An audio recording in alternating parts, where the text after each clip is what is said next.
Hi, welcome to our Leadership Quick Hit series. My name is Shane Jensen, and I'm going to take you through the popular 10-80-10 philosophy and how it directly impacts leaders in either a positive way or a negative way. The 10-80-10 principle or concept has been around for a long time in the leadership world. John Maxwell talks about it throughout a lot of his stuff, especially around delegation. And of course there is Urban Meyer and his book Above the Line, where he also looks at aspects of the 10-80-10. For our firm at NewQuest Coaching and Consulting, we take the 10-80-10 principle and we break it down into two key concepts that can really help our leaders go from good to great or deal with some challenging situations.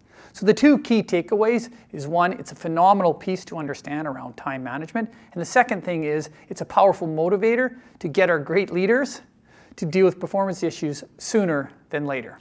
Let's get into it. Let's imagine that we can break your team into three distinct groups.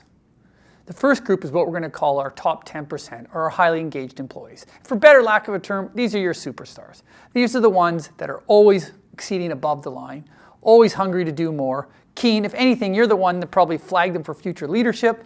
Or with humor, we like to say, if they won the lottery and they told you they weren't coming back to work after 2 weeks, you'd be devastated. Because why? You'd be like, there goes some of my top productivity people. There goes some incredible work, and they have just such a great attitude. So those are your top 10%. And then, of course, you have this second group, which we call the 80%ers. And this is the group of people where they're not your superstars, but they're also not the worst performers. And they're a good group of people. And I want to make that really clear. There's lots of reasons why some people are just the middle group. Maybe it's a lifestyle choice, maybe it's where they are in their career, or maybe they found happiness, or just who they are. Again, I'm not going to judge that, but they're your 80%. And for most leaders, this is where the majority of your people will sit. Finally, we have the bottom 10%. And I want to be really respectful when I say this, but these are your employees or your direct reports. Usually it's just one or two who are not meeting expectations. That is, they're creating lots of challenges for you. You're spending a lot of time with them. They're frustrating other staff. They're not exceeding their job, let alone even doing their job. And they might even be in violation of a couple of policies, being disrespectful, coming late. The list is usually endless. A quick summary. We've got your top 10%, what we call your highly engaged employees, as you can see from the slide here. You have your 80%, your good employees, solid, not your superstars, but again, a good group of employees.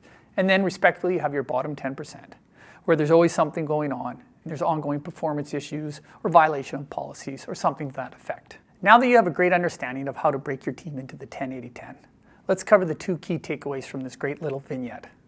The first piece I mentioned to you, key takeaway number one, is how does the 10-80-10 relate to time management? And let's go through that quickly. So when we think about the 10-80-10, we have to agree on one simple thing. Our most precious commodity as leaders is time. If you think about it, yes, I know your people are a very important commodity and everything else. But at the end of the day, time, consistently when we see that with our work with our clients, is time management. So when you look at the 10-80-10, what we'll do is we'll always ask our clients in the training sessions, in one-to-one coaching or consulting, we'll say to them, where do you spend most of your time? With your top 10%, your 80%ers, or the bottom 10% where there's always something going on. And every single time, there's always a bit of variation. Most of our clients in the training, or when we're working with them one-to-one, will simply say to us, they're bottom 10%.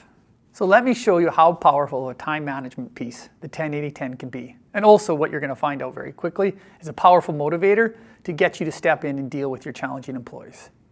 So back to the 10-80-10 and time management. Most of our clients will say to us, we spend most of our time, our most precious commodity, with our bottom 10%.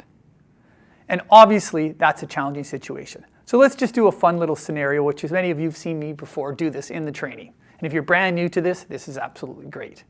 Imagine that I am your leader, and you and I have a great relationship. You're my direct report. You might be a manager, you might be a frontline leader, but you are a leader, and I'm your leader above you. And let's say you're having a challenging situation with one of your direct reports, and you've come to me for some coaching support to problem solve like that. Usually it goes like this, but I want to show you how powerful the 10-80-10 is when it comes to time management. So let's say you come into my office, and we're just going to call you Simon, and I'm Shane. And you're like, Shane, I got to talk to you about Lisa. There's lots of issues there, and I don't know what to do with it. And imagine that the scenario went like this versus your traditional scenario. And I would be like, Simon, I hear you. Sounds like Lisa's creating some challenges. And it sounds like you're overworked, you're busy, and you're worried about your time and where it's going. Simon, I'm just going to ask you a couple quick questions. And of course, Simon in this moment smiles, yeah, Shane, tell me. Here's my first thing, Simon. If your most precious commodity is time, respectfully, why are you spending it with your lowest producers? And as we like to joke, Simon gets a bead of sweat, breaks open on his forehead, because now he's like, ooh, that's a good point. My most precious commodity is time, but I'm spending it with my lowest producers. But then I'm like, Simon, hang on a second. I'm glad you've come to me because there's a couple other things going on with your team. The second thing, Simon, I thought I'd bring to your attention, and I'm glad you came to me, was this. What do you think, Simon, happens to your top 10%, your superstars, if they're consistently working on a team where their leader is consistently working with the bottom 10%, where there's always issues going on, where they're trying to build relationships and be productive and get the key goals done, but they're always struggling with the bottom 10% or themselves, and you, Simon, are spending most of your time with your bottom 10%. Where do you think most top 10% people end up going if they're working on a team that's dysfunctional or the leader can't deal with the performance issues? Guess what? You're probably thinking this right now as you watch this clip. They leave. They might drop down a little bit into the 80%, but eventually leave. Think about it. Most people watching this video, you're what I would call my top 10 producers. But think about this. Chances are none of you would stay on a team that was dysfunctional.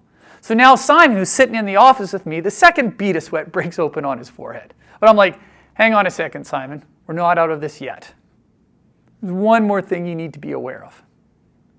Not only are you spending your most precious commodity, time, with your lowest producers, so now you're overwhelmed and too much on the go, but now we've just done exit interviews and we discovered that one or two, or that excellent employee that just left, your top 10%, left because they're like, with all due respect, this department, this team, there's lots of issues going on and I don't want to be here.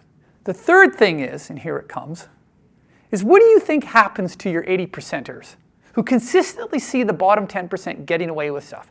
Coming late, quality of work, how they interact with clients, it doesn't matter to me. What direction do you think the 80%ers go? And sure enough, as you can see from the slide, all of our clients say the same thing. They drop down. They don't go all the way down in the bottom 10%, but they go into this gray zone. And this gray zone is low productivity, more work for you. See where I'm going with this? Interesting enough, you're going to have to watch in another video. This is what we call a start of the downward spiral. So you can see from the 10-80-10 philosophy, right away when we talked about earlier, the value of time management and where you spend your time. The 10-80-10 is a phenomenal example of motivating our leaders to say to themselves simply this: your most precious commodity is time. And if you don't address your bottom 10%ers sooner than later, your time is going to be eaten up there. But what we don't realize is that we're also going to lose our potentially really good employees, our top 10%, and of course you're going to see your 80% slide down. So there's the time management piece. And then the second piece, which we kind of talked about, is how does this motivate me to deal with performance issues? And at the end of the day, it's pretty self-explanatory. We see the 10-80-10 as a really great refresher or something for you to think about a leader to step into what we call the magic moment and performance coach issues before they become a big deal. That's another great one of our video series that you need to look at. You'll find it under our magic moment or our performance coaching piece. Thank you.